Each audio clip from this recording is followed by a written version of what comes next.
जान मारेला अरे जान मारेला सनिया मिर्जा का नथुनिया जान मारेला सनिया मिर्जा के नथुनिया जान मारेला। कहो भैया। हाँ भैया तू बड़ा सुंदर गाना गावत बाड़ो, का बात बा? देखो भैया हम सुपर स्टार बनल चाहतनी। का सुपर स्टार? हाँ भैया। अच्छा बात बा।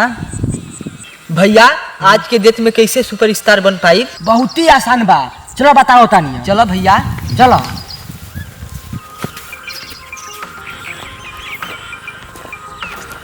अब यहाँ बैठा भैया। देखो आज की डेट में सुपर स्टार बनल बहुत ही आसान बा, बहुत ही आसान। वो कैसे भैया? देख हमार बात ध्यान से तुम सुन।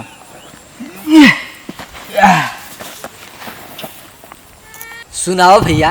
कुछ ना करे के बा, बस खाली अश्लील अश्लील, बस खाली अश्लील अश्लील, खाली फुअर फुअर खाली तू गाना गावो, तू बहुत जल्दी बन जीव सुपर स्टार। का अश्लील अश्लील?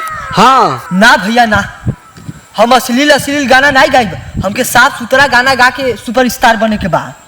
का साफ सुथरा गाना गईबे? तू जिंदगी भर गान घसट मर जीबा, कबो ना तू स्टार बन पैबा सुपर स्टार। का गार कैसे कैसे मर जीबो? देखा ऐसा तमाचा मारा ना कि मुंह में खून फेंक देबा।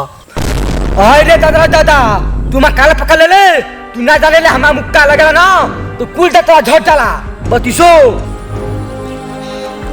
का एक मुक्का में कुल दांत झड़ जाई? को भैया सुदर्शन को तो ही मार के दतवा झरूले रखा। हाँ हमें मार के चले है। अच्छा बेटा अच्छा, तू नहीं जानते कि साजन के अक्का मुक्का मर ली तो खून फेंक दे ना।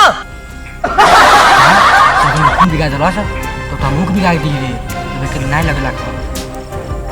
मनवा में का सोचे तारी? ना ना कुछ नहीं कहत, चल चले फुट के।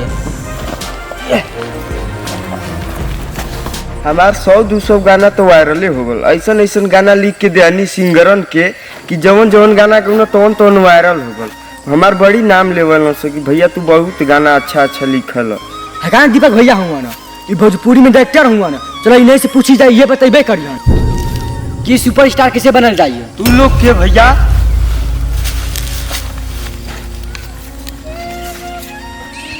हमार भैया नाम हवलदार प्रेमी बा, हम भोजपुरी में सुपर स्टार बनल चाहतनी। हाँ डॉक्टर साहब बता दे कैसे सुपर स्टार बन जाला। अच्छा ये बात, आप देखिए आपको सुपर स्टार बनना है तो जानते हैं कि भोजपुरी में कौन सी चल रहा है, तो आप जाइए अश्लील और जातिवाद गाना गाइए, आप बहुत जल्दी सुपर स्टार बनेंगे।